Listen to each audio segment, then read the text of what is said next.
Hello दोस्तों, यदि आप सीटेट एग्ज़ाम की तैयारी करते हैं तो आज की यह वीडियो आपके लिए है। यह क्वेश्चंस 7 फरवरी 2026 को पूछा गया था और यह सीडीपी बाल विकास एवं शिक्षा शास्त्र की क्वेश्चंस है। यदि आपको सीटेट की एग्ज़ाम पास करना है तो इधर उधर भटकने से बढ़िया है कि आप 2011 से लेकर 2026 तक कि प्रीवियस ईयर क्वेश्चंस को बिल्कुल घोट कर पी जाइए। इसी में से क्वेश्चंस आपका पूछा जाता है। क्वेश्चंस वही होती है, शब्दों को उलटकर, भाषा को बदलकर आपको क्वेश्चन पूछा जाता है, लेकिन क्वेश्चन का जो पैटर्न होती है बिल्कुल यही, इसी आधार पर क्वेश्चंस पूछी जाती है। सीटेट हर साल कोई नई क्वेश्चंस आसमान से तोड़ कर नहीं लाते हैं, वही पुराने क्वेश्चंस को थोड़ा बहुत बदलाव करके नए क्वेश्चंस को बनाता है। तो सीटेट के एग्ज़ाम के लिए प्रीवियस ईयर क्वेश्चंस आपके लिए रामबाण है। चलिए शुरुआत करते हैं। 7 फरवरी 2026 को बाल विकास एवं शिक्षा शास्त्र सीडीपी में जो क्वेश्चंस पूछा गया था उसको पढ़ते हैं। पहला प्रश्न है, रामा ने अपने भाई ताहिर के साथ मतलबी तरीके से व्यवहार किया। ठीक है, रामा ने अपने भाई ताहिर के साथ मतलबी तरीके से व्यवहार किया। अगले दिन ताहिर बीमार हो गया। रामा ने निष्कर्ष निकाला कि उसने अपने भाई को बीमार कर दिया। तो पियाजे के अनुसार रामा संज्ञानात्मक विकास के किस चरण में है? क्वेश्चंस को गौर से समझिएगा, क्वेश्चंस क्या कह रहा है। आप जानते हैं कि पियाजे जो थे उन्होंने संज्ञानात्मक विकास का सिद्धांत दिया था और उनके अनुसार संज्ञानात्मक विकास जो बताया गया था, उन्होंने संज्ञानात्मक विकास के कितने चरण बताए थे? तो 4 चरण बताए थे। संवेदी गामक अवस्था, या इसी को कहते हैं संवेदी चालक अवस्था, पूर्व संक्रियात्मक अवस्था, मूर्त संक्रियात्मक अवस्था और औपचारिक संक्रियात्मक अवस्था। यह 4 जो है, यह जीन पियाजे की संज्ञानात्मक विकास की 4 अवस्था है। तो ये ऑप्शन जो दिया हुआ है ना, यह जो चारों ऑप्शन में जो आपको जितना हम बताए अभी, संवेदी, मूर्त, पूर्व संक्रियात्मक अवस्था और औपचारिक संक्रियात्मक अवस्था, ये चारों जो है जीन पियाजे के संज्ञानात्मक विकास की 4 चरण है, 4 अवस्था है।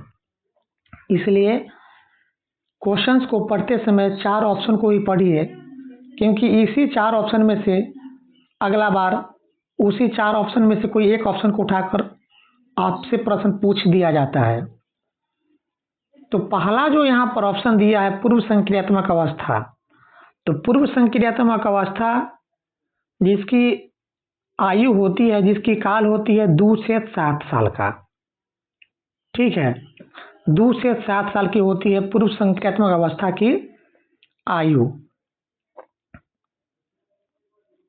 इसमें क्या होता है, बच्चे में अहम केंद्रित सोच होता है और अहम केंद्रित सोच के साथ साथ जादुई सोच भी होता है। यानी रामा को लगा कि मैं अपने भाई ताहिर के साथ बुरी बर्ताव किया, जिसके वजह से मेरा भाई बीमार हो गया। तो इस तरह का जो सोच होता है, इस तरह की सोच अक्सर बच्चों में 2 से 7 साल के जो बच्चे होते हैं, उस बच्चे में इस तरह की सोच होती है। और इसी अवस्था को जीन पियाजे ने बच्चों में पूर्व संक्रियात्मक अवस्था कहा था। ठीक है, 2 से 7 साल जो ये आपकी अवस्था होती है बच्चों में, इसी को पियाजे ने पूर्व संक्रियात्मक अवस्था कहा था। तो यह जो अवस्था है, इसकी विशेषता क्या है? तो इसमें बच्चे जो होता है अहम केंद्रित होता है। यानी उसको लगता है कि जो मैं कर रहा हूँ वही काम पूरे लोग कर रहा है, यानी मैं घूम रहा हूँ तो हमारे पीछे पूरी दुनिया घूम रही है। मैं जो सोच रहा हूँ उसी चीज को अन्य लोग भी सोच रहे हैं, यानी अहम केंद्रित सोच। वह सिर्फ अपने नज़रिया को ही देखते हैं, दूसरे के नज़रिया को वो नहीं समझ पाता है। और जादुई सोच होता है, जो मैं कर रहा हूँ वही सही है। तो इसमें लगा कि मैं अपने भाई के साथ मतलबी तरीके से व्यवहार किया, इसलिए इसके कारण मेरा भाई बीमार हो गया। तो इस तरह का जो सोच होता है, पियाजे के अनुसार इस तरह का सोच रखने वाले जो बच्चे होता है, पूर्व संक्रियात्मक अवस्था के जो बच्चे होता है, यानी 2 से 7 साल के जो बच्चा होता है, उस बच्चे में इस तरह की सोच होती है। तो क्वेश्चंस के अनुसार रामा जो है संज्ञानात्मक विकास के किस चरण में है, तो पूर्व संक्रियात्मक अवस्था में है। तो सही ऑप्शन जो होगा आपका ऑप्शन फर्स्ट होगा, पूर्व संक्रियात्मक अवस्था। दूसरा ऑप्शन जो है आपका मूर्त संक्रियात्मक अवस्था। तो मूर्त संक्रियात्मक अवस्था जो होता है आपका 7 से 11 साल का होता है। तो इसमें बच्चा तर्क करने लगता है, ठीक है, बच्चा तर्क करने लगता है, बच्चा समझने लगता है कि किसी के साथ मतलबी तरीके से व्यवहार करने से बीमारी का यह कोई मुख्य कारण नहीं होती है। तो मूर्त संक्रियात्मक अवस्था ये ऑप्शन बिल्कुल गलत हो जाएगा। इसमें बच्चा जो है ना तर्क करने लगता है कि बीमारी के कारण मतलबी तरीके से व्यवहार नहीं, बुरा बर्ताव नहीं, बीमारी के कारण और कुछ भी हो सकता है, कीटाणु भी हो सकता है, ठीक है। तो इसमें बच्चा तर्क करने लगता है, तो ऑप्शन सेकेंड यहाँ पर गलत हो जाएगा। तीसरा ऑप्शन है औपचारिक संक्रियात्मक अवस्था, जो कि आपका 11 साल से ऊपर होती है। इस अवस्था में लड़का बिल्कुल अमूर्त सोच और वैज्ञानिक कारण समझने लगता है, तो यह भी ऑप्शन बिल्कुल गलत हो जाएगा।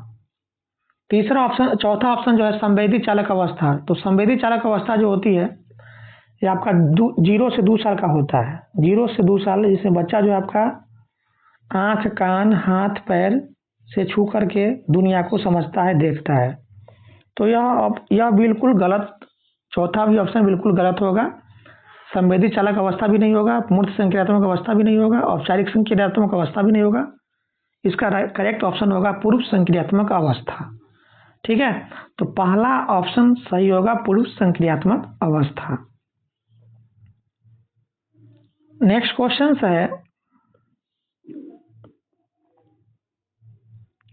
है आपके सामने दिया हुआ, वह प्रक्रिया जिसके द्वारा बच्चे अपनी जेंडर भूमिकाओं के बारे में जागरूक हो जाते हैं क्या कहलाता है। पहला ऑप्शन है जेंडर समानता। जेंडर समानता, तो देखिए जेंडर इक्वलिटी की बात हो रही है, तो जेंडर इक्वलिटी में लड़का और लड़की दोनों के हक और सम्मान बराबर दिया जाता है। तो जेंडर समानता यह तो होगा नहीं। हमसे क्वेश्चन पूछ रहा है कि वह प्रक्रिया जिसके द्वारा बच्चे अपनी जेंडर भूमिकाओं के बारे में जागरूक हो जाता है, जेंडर के बारे में जानने लगता है, क्या कहलाएगा। तो जेंडर समानता में तो लड़का लड़की दोनों के बराबर की हक और सम्मान की बात होती है, तो यह तो होगा नहीं, जेंडर समानता तो होगा नहीं। ऑप्शन 2 देखते हैं, जेंडर संबंधता। जेंडर रिलेशंस, ये जेंडर के बीच रिश्ता और संबंध को दर्शाता है, तो यह भी ऑप्शन नहीं होगा। ऑप्शन थर्ड को देखते हैं, जेंडर समरूपता।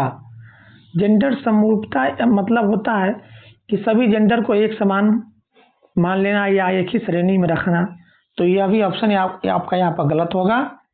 जेंडर वर्गीकरण यानी जेंडर टाइपिंग, हाँ यह ऑप्शन सही होगा। इसका मतलब होता है कि बच्चा समाज से ही लड़का और लड़की के बारे में सीखता है कि लड़का बंदूक से और गाड़ी से खेलेगा, जबकि लड़की गुड़िया से। तो वह इस बात को किससे सीखता है, अपने समाज और अपने परिवार से सीखता है, और इसी व्यवहार को वो अपने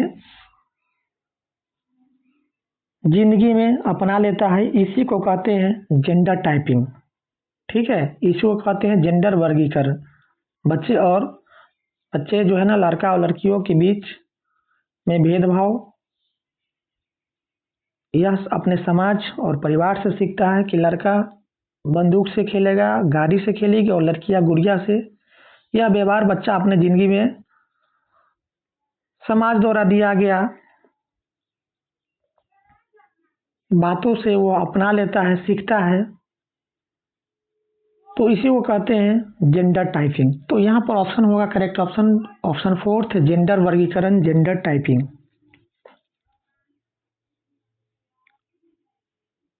अगला क्वेश्चन है,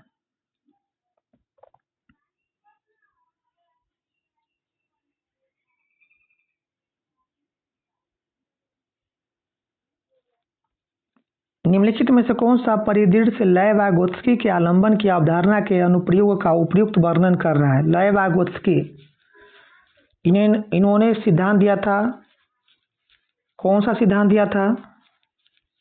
तो सामाजिक सांस्कृतिक सिद्धांत दिया था लय वागोत्स्की ने। तो कहता है कि कौन सा परिदृढ़ लय वागोत्स्की के आलंबन की अवधारणा के अनुप्रयोग का उपयुक्त वर्णन कर रहा है। आलंबन जिसको हम इंग्लिश में इसके फोल्डिंग कहते हैं।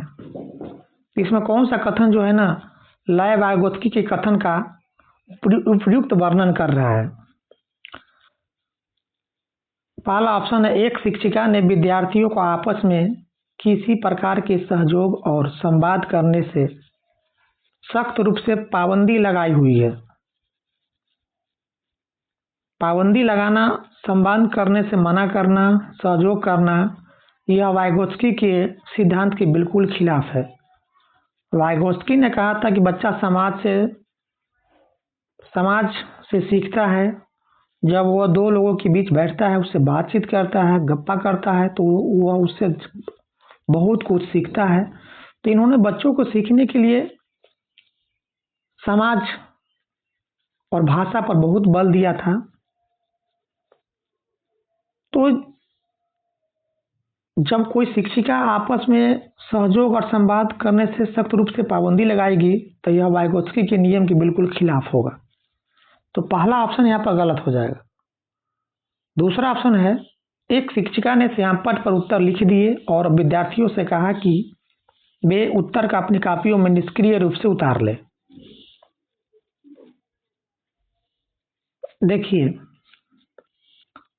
एक शिक्षिका ने श्यामपट्ट पर उत्तर लिख दिया और बच्चे को कहा कि इस उत्तर को अपने कॉपियों में निष्क्रिय रूप से उतार ले। तो निष्क्रिय जो है, यह आपका वर्ड जो होता है नेगेटिव वर्ड होता है, नेगेटिव वर्ड होता है।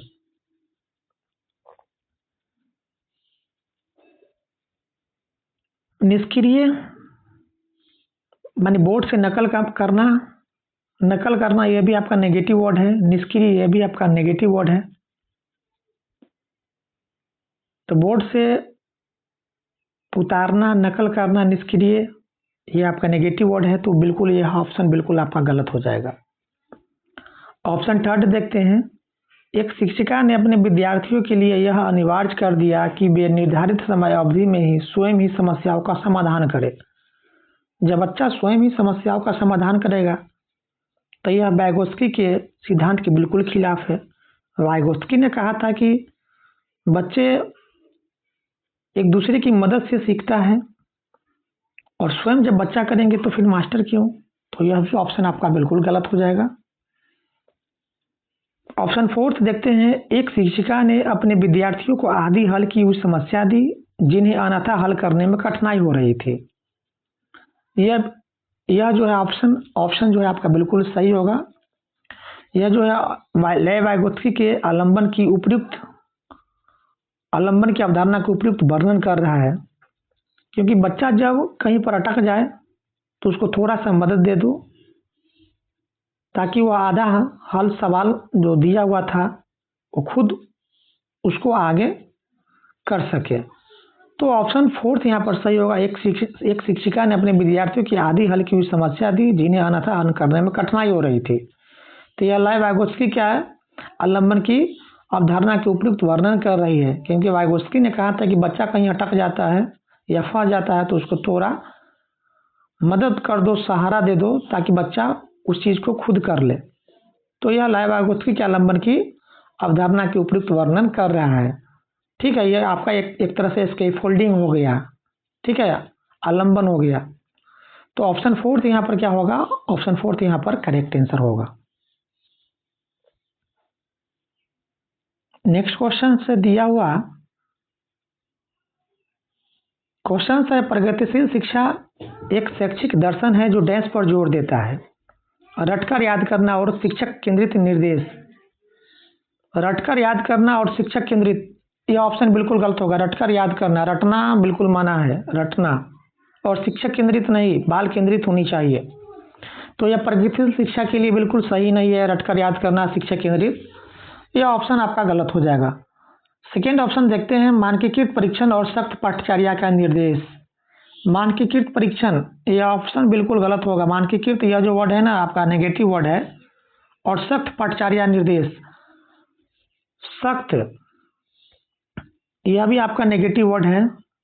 मानकीकृत परीक्षण और सख्त पाठ्यचर्या यह भी आपका क्या है, नेगेटिव वर्ड है, ठीक है।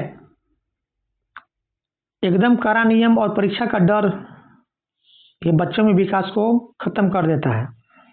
तो ऑप्शन सेकेंड भी गलत हो जाएगा। ऑप्शन थर्ड देखते हैं, प्रतियोगिता और व्यक्तिगत उपलब्धि। प्रतियोगिता और व्यक्तिगत उपलब्धि, छोटे बच्चों के लिए प्रतियोगिता और उसको व्यक्तिगत उपलब्धि के लिए नहीं पढ़ाया जाता है, तो यह भी ऑप्शन आपका बिल्कुल गलत होगा।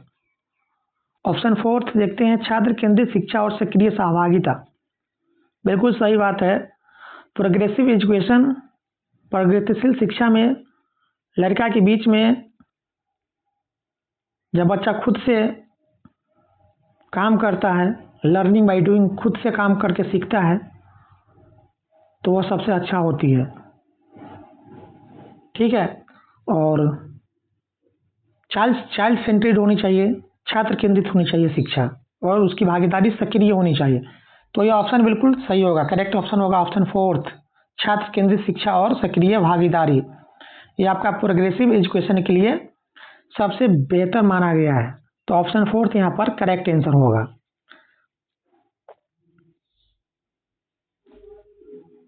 तो दोस्तों, आज की वीडियो में आज के लिए इतना ही।